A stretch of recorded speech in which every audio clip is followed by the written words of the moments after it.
জুলাই 2024 বাংলাদেশের ইতিহাসে একটি কুখ্যাত মাস। এই মাসে নিজের দেশের জনগণের লাশের ওপর দাঁড়িয়ে স্বৈরশাসক আওয়ামী লীগ সরকার টিকে থাকতে চেয়েছিলেন। কোঠা আন্দোলন শুরু হওয়ার পর থেকে সাধারণ শিক্ষার্থীর ওপর করা হয় লাঠিচার্জ, টিয়ারশেল নিক্ষেপ। এক পর্যায়ে থামতে না পেরে শুরু হয় গুলিবর্ষণ। শত শত শিক্ষার্থীর লাশ রাস্তার ওপর পড়ে থাকে। এক মাস যেতে না যেতেই কোঠা আন্দোলন রূপ নেয় এক দফা এক দাবিতে। স্বৈরশাসক হাসিনার পতনের এই ডাক আসতেই সরকার পক্ষ থেকে নামানো হয় বিজিবি, আর্মি সহ সকল বাহিনীকে। পুলিশ মন্ত্রীদের খুশি করতে সাধারণ শিক্ষার্থীর ওপর গুলি করে এবং বলে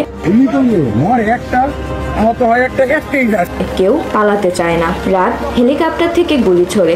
বিজিবি নিজের দেশের জনগণের ওপর আধুনিক অস্ত্র দিয়ে গুলি করে দেখে মনে হয় জঙ্গলে তারা পশু পাখি শিকার করছে। চোখের পলকে দেশের সব ইন্টারনেট সেবা বন্ধ হয়ে যায়, বিচ্ছিন্ন হয়ে যায় যোগাযোগ ব্যবস্থা। দেশের এই করুণ অবস্থায় দেশের জনগণ একত্রিত হয়। দলমত নির্বিশেষে সকলে এক দফায় সাড়া দেয়।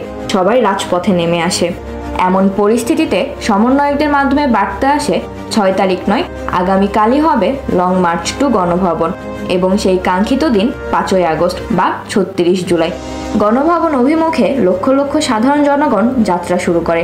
জনগণের তোপের মুখে পড়ে সকল বাহিনী পিছু সরতে বাধ্য হয় এবং স্বৈরশাসক হাসিনার পতনের মাধ্যমে বাংলাদেশ আবার স্বাধীন হয়। তারা সকলকে রাজাকার বলেছিল, কিন্তু রাজাকাররা দেশেই রয়ে গেল। দিন শেষে পালিয়ে গেল নিজেরাই।